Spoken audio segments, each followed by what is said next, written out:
I'm sorry that I cannot be there for the live presentation of the debates. I'm sure it was very interesting. So I want to thank Chaim again for allowing me to tape this ahead of time. And again, I apologize for not being there in person.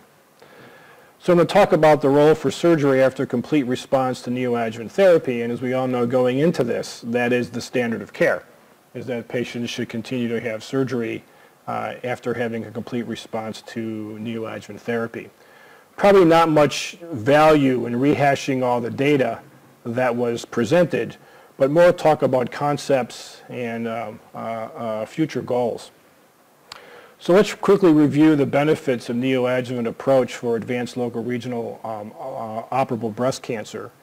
Again, treat subclinical disease, distant disease up front, in situ marker for chemosensitivity, so we can compare response rates of different regimens and also regimens that are very effective, and the development of a pathologic complete response can be a platform for expedited FDA approval of new regimens without doing prospective randomized trials.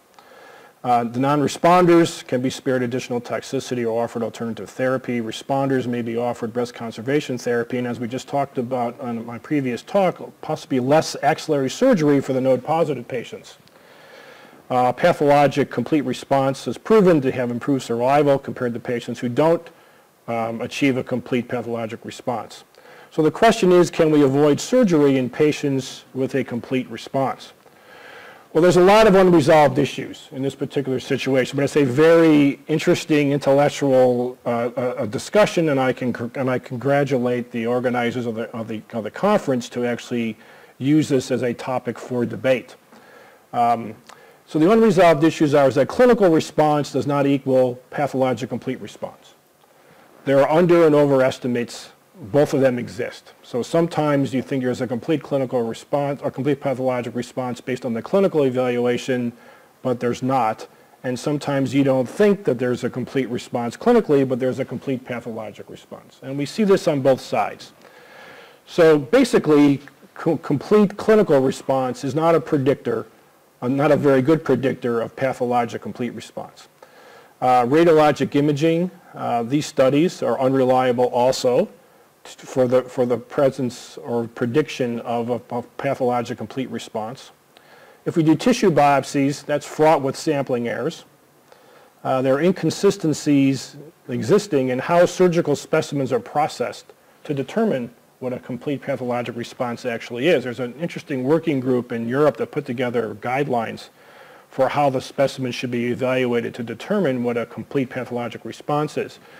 While we like to see a complete response in terms of both in situ and invasive disease, the initial parameters are just looking at invasive disease, but the complete resolution of all disease is certainly a preferable event and probably a better prognostic outcome. Pathologic complete response is also influenced by the breast cancer type. Like example, HER2 positive patients get a stronger response, triple negative patients get a very good response. Estrogen hormone receptor patients, at least the chemotherapy, don't get a great response, but could have a very good response to hormone therapy up front. So the pathologic complete response is influenced by the stage of disease, it's influenced by the cancer subtype, and it's influenced by the regimen that's actually used.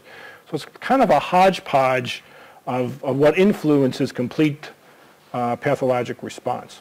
No question that the residual cancer burden influences prognosis. So this is data from MD Anderson looking at disease-free survival in patients with triple negative breast cancer according to the amount of residual cancer burden. And you can see the more disease that's present, the worse the patients do.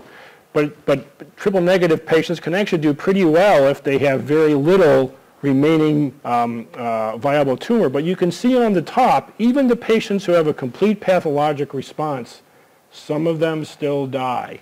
Many of them still die. So it is not necessarily a surrogate for cure. No question, improved survival. There's a recent paper from MD Anderson showing that axillary clearance, in addition to primary tumor clearance, is a very important event from a pathologic perspective, predicting improved survival compared to patients that do not achieve that. So clearance of axillary disease, primary tumor disease or both, are associated with improved survival. But this is not equal cure, as we just showed you before. And it's not established yet as a real surrogate for survival. It may be a surrogate for survival for very specific regimens or specific subtypes of patients, but overall, it's not really been established as a surrogate for survival. So if we think about neoadjuvant therapy and neoadjuvant chemotherapy, that the paradigm is that the patient can't really benefit from that regimen in the adjuvant setting. We probably don't offer it to them in the upfront neoadjuvant setting. The problem is that while that's an interesting paradigm and probably a good one to follow, trying to reduce the morbidity that it's caused by chemotherapy, particularly for patients that can't actually benefit from that particular regimen, that even though it's being used up front for a variety of benefits, it's morphing into gradually a primary therapy rather than an adjuvant therapy. But it should be maintained that if you can't receive a survival benefit or improve distant metastatic disease-free survival, you shouldn't use it in the neoadjuvant setting. But unfortunately, it's morphing into more like a primary approach, and the surgery is becoming the adjuvant approach. But the other important thing about neoadjuvant chemotherapy, it does allow us to perform oncologically safe surgery with less morbidity. So breast conservation therapy, probably ultimately less axillary surgery because of the response rate that we see in the axilla. But the attempts to predict pathologic complete responders with a high level of certainty that has not been successful yet. Whether you're using nomograms that have been published recently or clinical pathologic features, we cannot predict with very high certainty whether or not the patient has received or achieved a pathologic complete response. Again, PCR is not yet proven to be a surrogate of survival, and so therefore omitting surgery is not yet supported. But it's an interesting concept to look at. Chaim and I were talking about a clinical trial in melanoma where patients are receiving checkpoint blocking agents up front in the adjuvant setting, where the trial is designed versus a controlled placebo arm. That if the patients who get randomized to a placebo, if they've developed distant metastatic disease, they then receive the checkpoint blocking agents later.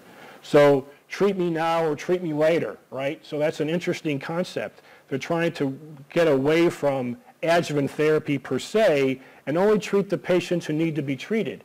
Well, you can look at surgery in that way as well, although I think it's dangerous to do that at this point in time. But you could see where a trial could be designed where you would randomize patients who, if you had a good way to tell that they had a complete pathologic response, randomizing those patients to either radiation therapy and observation and no surgery versus surgery, and therefore the ones that get randomized to no surgery only have surgery when they have a relapse. And actually, we look at local relapses as bad, but a local relapse or a regional relapse after not having surgery may be different biologically. So, but then you always have to remember that for every 4 local regional events that develop, that translates into 1 death. But remember that has to do with patients who have already had appropriate surgical therapy. So a relapse after appropriate surgical therapy may be biologically different than a relapse after not having surgery at all. But having said that, the data doesn't really support not doing surgery. And remember, the survival rates that were achieved in the patients who had a complete pathologic response, those patients had surgery. So in all those trials, those patients had surgery. So it's an interesting concept to look at, and I think it'll be interesting to develop a clinical trial that could look at this in a prospective, safe way. But we're certainly not there yet, but we look forward to identifying better markers to identify the patients who have a complete pathologic response. And thank you very much.